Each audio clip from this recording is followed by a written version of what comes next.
Assalamualaikum warahmatullahi wabarakatuh. Bertemu lagi dengan Pak B atau di channel Ahmad Jubedi, masih seputar investasi emas. Oke, kali ini Pak B, kalau yang belum kenal, namanya Ahmad Jubedi Channel ya, yang berisi tentang berbagai macam konten, tapi yang paling banyak adalah seputar investasi emas, yaitu baik emas batangan atau emas digital, terutama adalah emas pegadaian. Bagaimana dan sebagainya, silahkan kunjungi Ahmad Jubedi. Kali ini Pak B akan berbicara atau sharing tentang jangan investasi emas perhiasan, gitu ya. Jangan investasi emas perhiasan jika gitu ya. Satu, ya. Investasi perlu kita ketahui bersama bahwa investasi adalah kita membeli suatu produk apapun, baik berupa barang atau jasa atau apa ya, dengan harapan kedepannya atau di waktu yang akan datang itu bisa menghasilkan pemasukan atau capital gain ya, bisa menghasilkan pemasukan karena dulu harganya segini, besok harganya segini, bisa mengalahkan inflasi dan sebagainya, dan juga menghasilkan pemasukan. Misal investasi itu contoh properti, bisa capital gain, juga bisa ada pemasukan. Tapi kalau emas itu hanya pemasukan saja ya. Nah, tapi sekarang Abi akan ngobrol tentang jangan investasi emas perhiasan. Kenapa? Kalau kita ngomong investasi, yang diinginkan adalah dalam jangka waktu tertentu dengan tujuan tertentu, itu kita bisa mendapatkan imbal hasil yang kita inginkan. Misal berharap setiap tahun itu naik 10% misalnya, atau dalam jangka waktu tertentu misalnya 5 tahun berharap naik 50-100%. Contoh kayak emas batangan, kalau selama 5 tahun berarti naiknya lebih dari, bahkan lebih dari 100%. Karena 2017 yang lalu ya, 2017 ya, atau 2000 sampai 2019 itu sekitar 600 sampai 700-an. Sekarang sudah di atas 1,5 juta per gram. Nah, itu perlu dipahami seperti itu. Jadi kenaikan, tapi tidak terus kenaikannya setahun segini, enggak, karena emas itu fluktuatif. Maka dari itu, untuk menghindari itu kita ya, jangan investasi emas perhiasan. Mengapa? Satu, alasannya adalah emas perhiasan itu bisa kusam kalau dipakai karena teroksidasi dengan udara. Jadi nanti kusam ya, nanti kusam, nanti kalau mau dijual itu pasti itu menjadikan alasan untuk harganya turun ya. Tuh, jangan, karena bisa kusam tuh, turun ya. Apalagi sudah kusam, terus rumit, terus apa, tidak punya apa namanya, notanya misalnya, itu satu. Yang kedua, emas perhiasan itu bisa kena biaya buat. Nah, tadi biaya buat, kalau semakin rumit itu biayanya semakin besar, bisa 25 sampai 30% dari harga pokoknya. Misalnya sebenarnya harga pokoknya itu 700 gitu ya. Kalau nanti ditambah 30% ya jadi 30% dari 700 gitu, berarti harganya 900.000 misalnya. Itu. Nah, dan ketika dijual itu tidak dihitung. Jadi ketika dijual itu tidak dihitung. Misalnya ya tetap hanya harga pokok emasnya saja.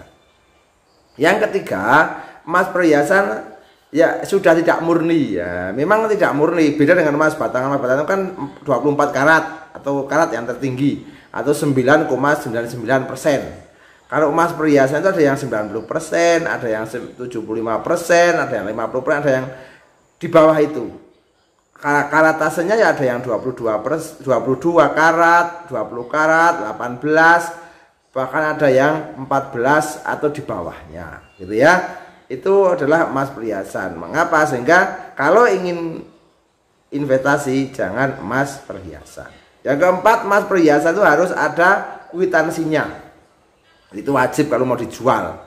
Dan di pedagang emas itu ini kwitansi itu wajib, karena besok juga pada saat menjual itu bisa ada juga toko emas atau penjual emas itu akan menanyakan kwitansinya, dan itu biasanya itu dibeli dengan harga kwitansi itu. Jadi seakan-akan kita hanya pinjam saja dengan spread harga yang sudah naik tinggi, ternyata ada beberapa toko emas yang tetap menjalankan dengan beli dengan harga kwitansi, tidak mengikuti harga pasar. Itu kan luar biasa ya. Jadi kita beli di angka 2 juta, beberapa tahun kemudian tetap 2 juta misalnya.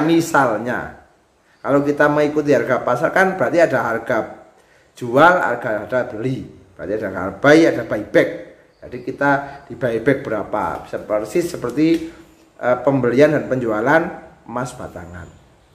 Nah, yang selanjutnya harus dijual di toko ketika kita beli, yaitu kan merepotkan ya kalau tokonya masih ada. Dalam jangka panjang ketika kita pindah tempat atau kemana itu tidak bisa menjual sembarangan. Kalaupun bisa, itu nanti harganya dipastikan akan lebih rendah dengan ketika dijual di toko yang dulu kita beli. Jadi itu yang penting. Kenapa? Kalau beda dengan emas batangan itu, kalau misalnya antam gitu ya, produksi aneka tambang itu dijual dimanapun tempat gitu ya, insya Allah itu bisa diterima, asal kemurniannya kan bisa dipastikan murni karena ada sertifikatnya gitu ya. Jadi ketika kita jual di toko emas pun akan menerima, ketika kita jual lagi di antam juga akan diterima dengan harga buyback. Harga buyback itu harga yang sudah ditentukan oleh toko tersebut. Jadi ini kelebihannya emas batangan ya. Jadi tadi kan Pak B ngobrolnya tentang emas perhiasan, sehingga harus dijual di toko itu kan ketika kita pindah tempat atau kita kemana itu kan menyusahkan, sehingga tidak recommended untuk atau sebagai investasi. Apalagi nanti bentuknya rumit, terus nanti itu kan harganya itu tadi, harga pembentukan itu tidak di, atau harga kalau bahasa kita ya harga apa namanya desainnya itu tidak dihitung, sehingga yang dihitung hanya harga dasar emas tersebut. Misalnya 1 gram itu harga dasarnya katakanlah 1 juta, ya sudah 1 juta itu.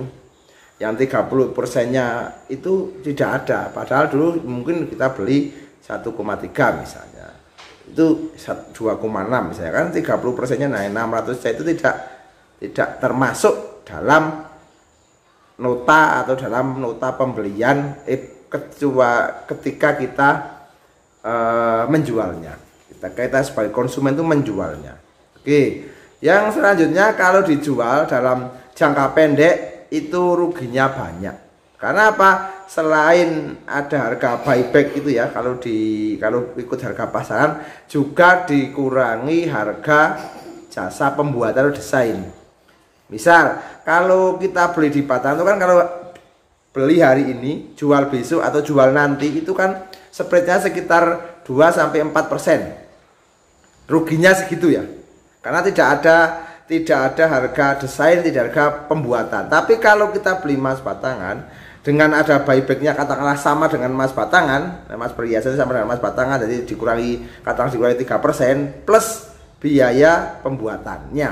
Kalau biaya pembuatannya itu 30%, ya dikurangi 30% itu. Sehingga ini yang menjadikan rekomend untuk tidak dijadikan investasi, kecuali ada alasan lain. Misalnya saya mau berhias Pak, nanti akan dalam jangka panjang berapa, mungkin 20 tahun yang akan datang, mungkin seperti itu, seperti orang-orang dulu sebelum emas batangan yang paling mudah, nah itu silahkan. Tapi kalau untuk relate-nya masa kini itu, kalau mau kan ada emas batangan dalam bentuk batangan fisik maupun batangan yang digital. Seperti itu, semoga menginspirasi, semoga menjadikan edukasi, semoga menjadikan masukan begitu ya, untuk kemudian bagaimana kita itu investasi. Jangan lupa like, subscribe dan komen. Sedikit-sedikit beli emas sedikit-sedikit, beli simpan lupakan.